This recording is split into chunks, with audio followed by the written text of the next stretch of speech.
Hello, my name is Jordan Campbell, and my presentation is on PEM fuel cells. If you look over here on the left, there's a little diagram that gets more specific about what this research paper looked at. This research paper looked at polymer electrolyte membrane, and this membrane allows for positively charged ions and negatively charged electrons to pass back and forth through the cathode and anode, which produces an electrical current. The title of this research paper was Material Selection for Bipolar Plates for Polymer Electrolyte Membrane Fuel Cells Using the Ashby Approach. And this paper looked at using the Ashby approach for selecting a suitable material for bipolar plates for PEM fuel cells. And the paper addressed the key question of what materials were best for bipolar plates for PEM fuel cells. The authors used the Ashby approach, and over here on the right is a rough flow chart of the method they used with the Ashby approach. The table on the left shows all of the constraints they used to determine which materials were the best.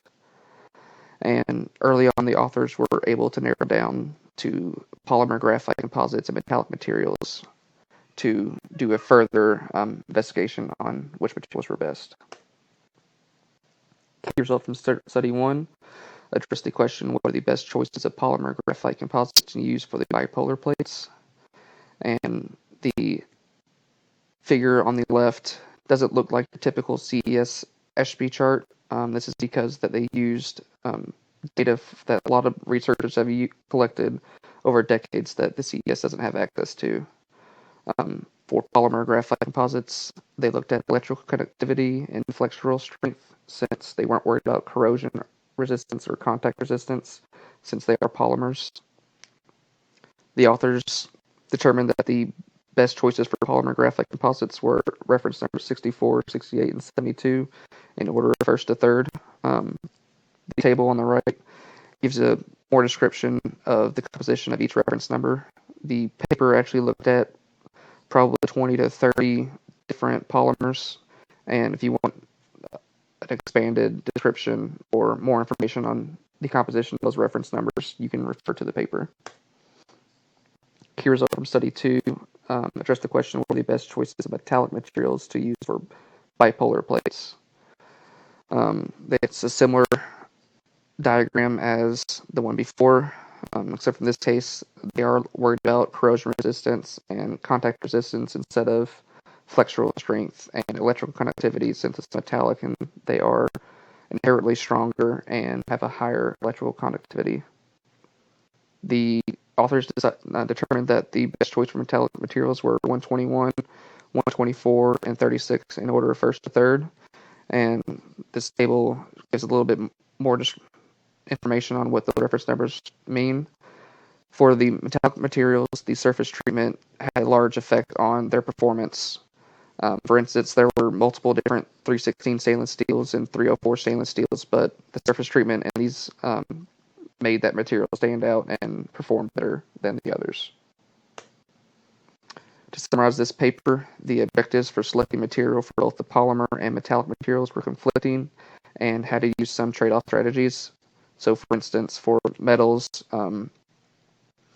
if the material had a high corrosion resistance, it typically meant that they had a high contact resistance, which they wanted a low contact resistance with the materials, the metals. So that's not what they need.